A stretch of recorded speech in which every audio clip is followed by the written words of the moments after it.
Hey students, welcome to my channel. আজি আমি second year relation আকৌ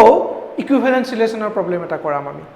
So problem টো আমাৰ 2015-2018 ত আইছে আমাৰ কাউন্সিলত দে মই CBSE কথা কোৱা না CBSE টো বহুত বাৰ আইছে important problem. So last class ত আমি ইয়াৰে দুটা equivalence relation কেনেকৈ কৰে আমি দুটা problem আমি চাইছো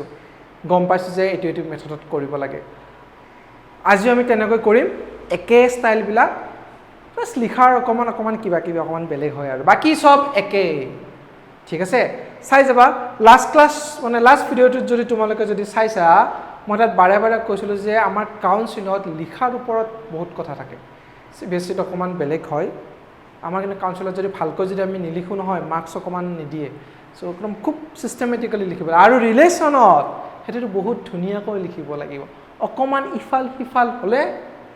problem so start কৰো দেৰি নকৰো আমি কি দিয়া আছে let L be the set of all lines in xy plane xy plane এখনত বহুত কিছুমান লাইন আছে সেই লাইনৰ সেটটোক আমি ক্যাপিটাল L এৰে আমি নিগেট কৰিছো and r be the relation in L তাৰমানে r to code relation হৈ আছে আমাৰ L তাৰমানে লাইন টু লাইন হৈ আছে define as r ordered pair L1, L2 L1 L বিলাক কি বিলাক লাইন হয় আৰু ৰিলেশন সেই দুটা লাইনৰ মাজত হ'ব যি দুটা লাইন প্যাৰালেল হৈ থাকে ঠিক আছে যদি দুটা লাইন প্যাৰালেল হৈ আছে তেতিয়াহে কি হৈ যাব আমাৰ ৰিলেশন ফৰ্ম কৰিব সববোৰ লাইন নহয় যেটো প্লেন এখনত বহুত লাইন আছে so that r is an equivalence relation তাৰ মানে এখন xy প্লেন এখন আমাৰ xy প্লেন আছে তাত বহুত লাইন এনেকুৱা আছে কিবা কিবি লাইন আছে আৰু so যদি দুটা লাইন যদি প্যাৰালেল হয় এইটো আৰু এইটো লাইন যদি প্যাৰালেল হয় তেতিয়াহে ৰিলেশন হ'ব বাকি এইটো আৰু এইটো লাইনৰ মাজত নহয় কাৰণ because they are not parallel okay so start কৰি দিও ৰিফ্লেক্সিভ so মই অকমান আজি অলপ লাস্ট ভিডিওটো মোৰ বহুত ডাঙৰ হৈ গৈছে ঠিক আছে এইটো মই লিখিয়ে দিলো so given that r is a relation on L define as this দি আছে এতিয়া তোমালোকে এক্সামত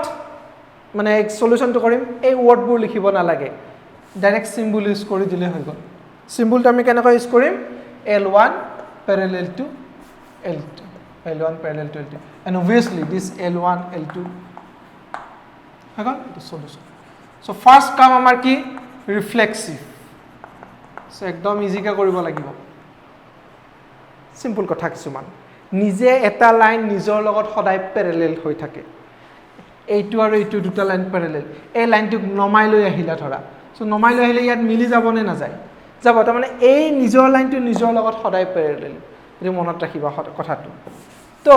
আমি কি লিখিব পাৰো an arbitrary we know that বিৰাট important word we know that নাজানিলেও লিখিব লাগে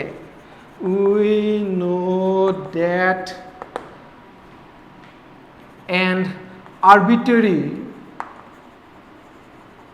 an arbitrary line is always parallel to itself eta line nije nijor logot parallel hoye tar mane that means for L1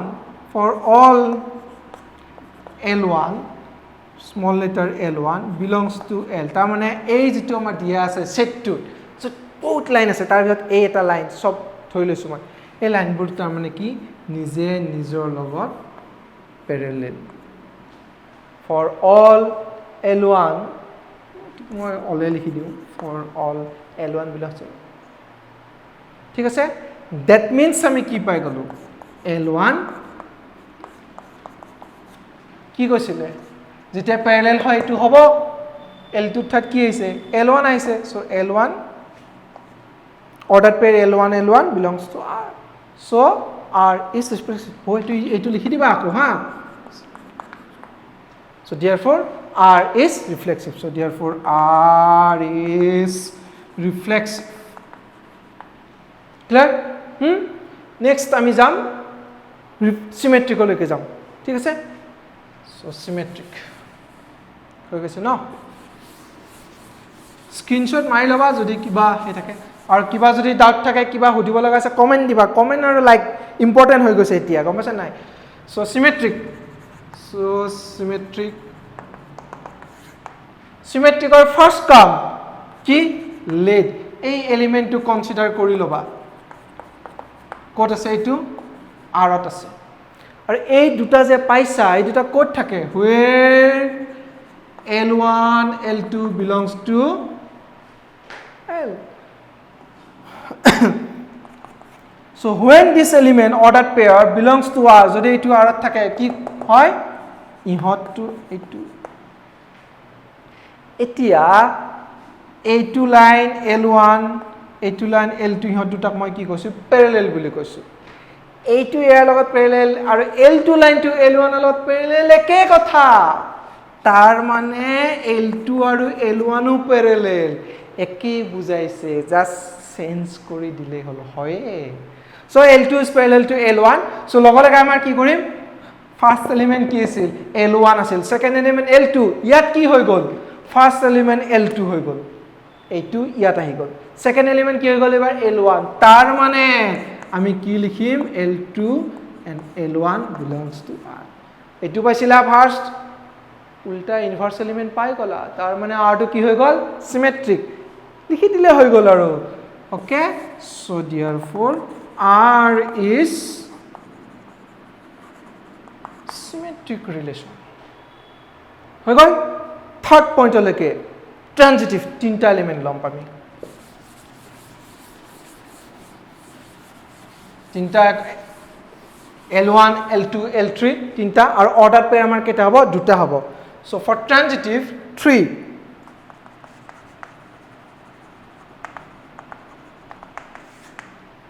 transitive 3 so let L1 L2 belongs to R and L2 L3 also belongs to R okay where L1 L2 L3 belongs to এটিও হোৱাৰ লগে লগে কি হৈ গল L1 parallel to L2 এটুৰ কাৰণে কি পালা by our given condition L2 is also parallel to L3 এতিয়া এই যে কপি বিলাকত যে আস্তানা বহি বুলি যে আমি কওঁ রুল কপি এটু L1 এটু L2 এটু L3 এই দুটা লাইন প্যারালাল ঠিক আছে আৰু L2 আৰু এই দুটা লাইনও প্যাৰালাল L2 আৰু L3 তাৰ মানে কি এই2 লাইন আৰু L2 লাইন প্যাৰালাল হবই তাৰ মানে L1 parallel to L3 ঠিক আছে L1 parallel to আমাৰ L3 হৈ গল আৰু ইকুইভ্যালেন্স সব এটা কথা মতে কি অলপ বুদ্ধি হ'ব লাগে ম্যাথছ কৰিব লাগিলে ইকুইভ্যালেন্স ৰিলেচন বুলি কৈছে so that মানে কি so that আৰু প্ৰুফ অলৰেডি হৈ আছে তুমি জাস্ট দেখুৱাব লাগে নাজানিলেও লিখি দিবা কিয় কাৰণ ট্ৰানজিটিভ বুলি আমি দেখুৱাব লাগে নহয় এইটো মানে এইটো ধৰি লবা এইটো মানে এইটো হয় বাই আৱাৰ কন্ডিশন এইটো মানে এইটো হয় বাই আৱাৰ কন্ডিশন এইটো কি হয় আছে নাজানা এইটো জানা এইটো হবই লাগিব তেতিয়াহে ট্রানজিটিভ হ'ব এইটো হলে উল্টাকৈ লিখি দিব L1 parallel to L3 এইটোৰ পিছত এইটো লাইন লিখা এইটোৰ পিছত ওপৰত এইটো লাইন লিখা একে কথা টিচাৰ আগত গম পাব মানে সো কোন বুদ্ধি কথা দিবা আৰু সো দ্যাটস হোৱাই কি হৈ গল ফাৰ্স্ট সেকেন্ড ফাৰ্স্ট সেকেন্ড লগত কৰিছে সেকেন্ড থাৰ্ড লগত ঠিক আছে আমি এনেকৈ এ বি লগত কৰিছে বি এ সি লগত আকৌ এ কাৰ লগত কৰিব লাগিব সি লগত কৰিব লাগে কৰি আছে L1 কাৰ লগত প্যারালাল হৈছে L3 লগত সো R টো কি হৈ গল transitive so therefore R is transitive hence a lastত hence word to use কৰিবা hence R is an equivalence relation because it is reflexive symmetric and transitive so hence R is an equivalence relation okay next problem লৈকে যাও আমি yeah second problem লৈকে আমি আহিছো আগৰ প্ৰবলেমৰ two নিচিনা একদম একে কি কৈছে let L be the set of all lines in a plane মানে xy plane আগৰটোত আছিলে and arbitral relation in L define as condition আমি চাব লগা আছে আগৰ প্ৰবলেমটোত কি ছিলে parallel আছিলে এবাৰ আমাৰ কি আছে perpendicular এই প্ৰবলেমটো আমাৰ এক্সাৰসাইজত আছে বুকৰ সৰি এক্সাম্পলত আছে চাব পাৰিবা so that r is symmetric অকল symmetric হয় বুলি কৈছে neither reflexive nor transitive reflexive নহয় transitive নহয় এটা আৰু ইজি কৈ দিছে কি হয় কি নহয় কৈ দিছে লিখিলে হ'ল এতিয়া হয়নে সো ফাৰ্স্টতে আমি কি লিখিব লাগে অকমান চাবা দেই symmetric হয় বুলি কৈছে বাকি দুটা নহয় বুলি কৈছে হা সো প্ৰথমে আমি given লিখিব লাগে এই বস্তুটো আমি লিখিবই লাগিব নহয় solution and then given so r be the relation in L defined as এইবিলাক perpendicular word to আমি লিখাত কই আমি লিখি দিম is L1 perpendicular to L2 আৰু obviously L1 L2 core element L ৰ reflexive কিয় নহয় number 1 reflexive কিয় নহয় আগৰ প্ৰবলেমটোত মই কৈ দিলো যে যিমান লাইন আছে সবে নিজৰ লগত Pyarelal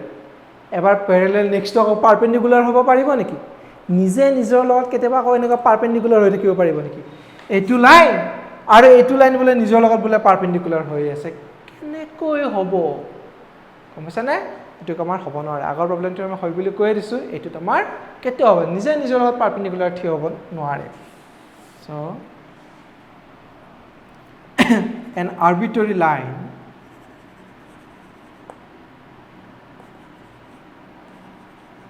is not perpendicular to itself an arbitrary line line to লিখাই নাই and printing mistake an arbitrary line is not perpendicular to itself that means কি বুজাইছে L1 perpendicular নহয় to লিখিব অলপ দিগদাৰ for L1 is not perpendicular to L1 for all L1 belongs to L that means কি গম পালা L1 doesn't belongs to R for all L1 belongs to okay so that means ki R is not reflexive okay so R is not reflexive পাৰিবা লিখাৰ ষ্টাইলটো চাবা বেলেগ কৈ লিখিব পাৰি ঠিক আছে নম্বৰ 2 লৈকে যাও আমি সিমেট্ৰিকল লৈকে যাও তে সিমেট্ৰিকল লাইন লৈকে চোৱাচোন ডায়াগ্ৰামত আমি চাও ধৰি লোৱা এই এটা line L1 this line L1 এটো L1 is perpendicular to L2 এটো লগত 90 ডিগ্ৰী পাৰপেন্ডিকুলাৰ হৈছে তাৰ মানে এইটো লাইন ইয়াৰ লগত আকৌ পাৰপেন্ডিকুলাৰ হৈ থকা বুলি আমি ক'ব নোৱাৰিম নেকি পাৰিম তো সো ডায়াগ্ৰামটো আঁকি থৈ দিব পাৰা নম্বৰ 2 symmetric স্পিডত যাব লাগিব এতিয়া আৰু so let L1 L2 belongs to R where লিখি দিবা আৰু তোমালোকে L1 L2 তাৰ মানে this line L1 first line is perpendicular to L2 A2 মানে A2 হয় A2 মানে A2 হয় A2 মানে আকৌ কি হয় ফার্স্ট এলিমেন্ট এবাৰ A2 হৈ গল আগতে A2 আছিল এতিয়া A2 হয় এনেকুৱা হোৱাৰ কাৰণে A2 কটা থাকিব A2 R so therefore R is symmetric finish okay বুজি পাইছা third transitive to চোৱা এতিয়া transitive relation to amar soa kya so transitive relation to a2 at a line L1 a2 line hoise amar L2 etu ki hoise yar logat perpendicular hoy ase L2 line to ako a2 line er logat ki hoy ase amar third line to logat ki hoise perpendicular the first line to or third line to ki hoise parallel hoy ase